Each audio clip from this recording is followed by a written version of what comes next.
told need to investigate the ugly and discriminatory practices in the recruitment of resident doctors by the Chief Medical Director of the University of Calabar Teaching Hospital. Mr. Speaker, the House notes that the University of Calabar Teaching Hospital is a component of the University of Calabar, a federal institution that was established as a center of excellence in learning and in conduct. Mr. Speaker, the House also notes that recent disturbing reports in the print, electronic, and social media that the Chief Medical Director of the University of Calabar Teaching Hospital, Professor Igariwey, rejected a list of 17 newly graduated medical doctors posted to the institution by the Medical and Dental Council of Nigeria, NMDC, that's the regulatory body of teaching hospitals, for 1 year mandatory housemanship. Disturbed that the Chief Medical Director of the UCTH, Professor Igariwey, rejected the entire list of 17 names on the ground that 15 of the 17 names are of Igbo extraction. Mr. Speaker, informed that in spite of entreaties from the National Association of Resident Doctors of the University of Calabar Teaching Hospital and the Nigerian Medical Association Cross River Branch, Professor Igariwey has stood his ground to reject the list on account of the high number of Igbo applicants therein.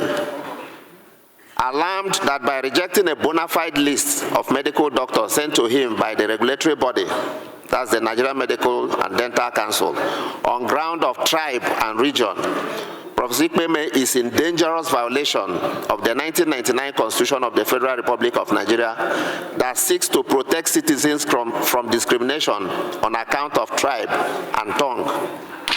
Concerned that Professor Igariwey's conduct is further compounding the challenges confronting our healthcare system and the efforts of the current administration, being that Nigeria's fragile healthcare system is facing a critical manpower deficit, as the number of licensed doctors has dropped to about 40,000, far below the estimated 300,000 needed to adequately serve Nigeria's healthcare needs.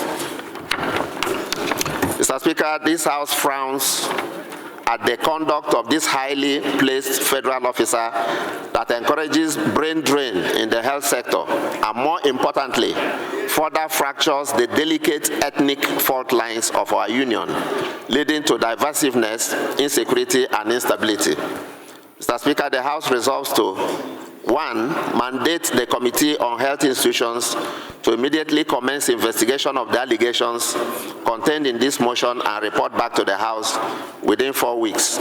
Secondly, call for immediate suspension of Professor Igariwey by the Federal Ministry of Health to ensure he does not interfere with the investigation to be conducted by the Committee on Health Institutions.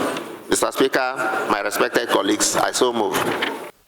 I stumbled on that subject matter. Somebody just drew my attention to it. And as a Nigerian, and somebody that also believes in the unity of this country, I felt it was very, very wrong.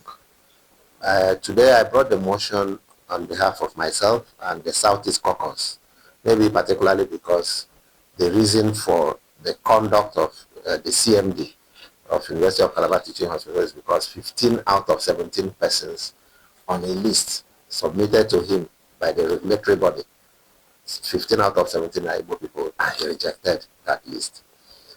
But even apart from being from the Southeast, as a Nigerian, everybody should be worried by that kind of situation, where a federal institution gets to that level of discrimination. It's against our Constitution. Look at Section 42 of our Constitution. It frowns against discrimination of any Nigerian on account of where you are born. You shouldn't suffer a disability just because you are from the Southeast or Southwest or Northeast or Northwest. If you are a Nigerian, you are a Nigerian, period. So, and what is very worrisome is that some people who should know better had spoken to him, like the Nigerian Medical Council in Cross River State, the Resident Doctors Association, because they spoke to him on this, that this is wrong. And he stood his ground that a list containing predominantly Igbo applicants or candidates would be rejected. Rejected it till date. So what we have simply done today is to call for an investigation, because at this stage we still look at these things as allegations. So let there be an investigation by the relevant committee, which in this case is the Committee on Health Institutions. And then administratively, the man should be suspended so he doesn't interfere with the investigation process. So those are the two reliefs we are seeking. Spot on. It's part of the argument I made that it's not helping our already fragile health situation in any way. I quoted the same figure you quoted. I got it from Punch. There's this Punch report. Well, that's why I got it, that this country should be looking at about 300,000 people. Now we have only 40,000 people. And majority of these our young people are suffering this kind of discrimination. That is part of the problem of the brain drain we are suffering. So I completely agree that what this medical officer has done is in every sense likely going to worsen both the brain drain and the lack of sufficient number of doctors we are suffering in this country.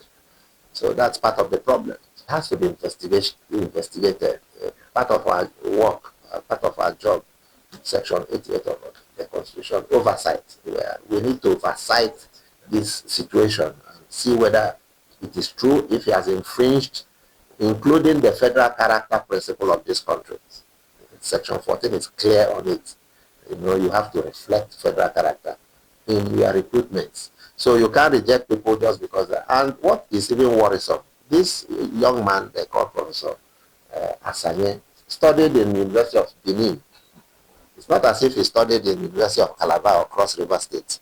He studied in the University of Benin and did his further course in medicine in orthopedic hospital, Enugu. So how can you go to Benin, go to Enugu, and then you reject people from other places from coming to your own the university or an institution located in your locality or your environment? So it's a terrible contradiction that must be frowned at.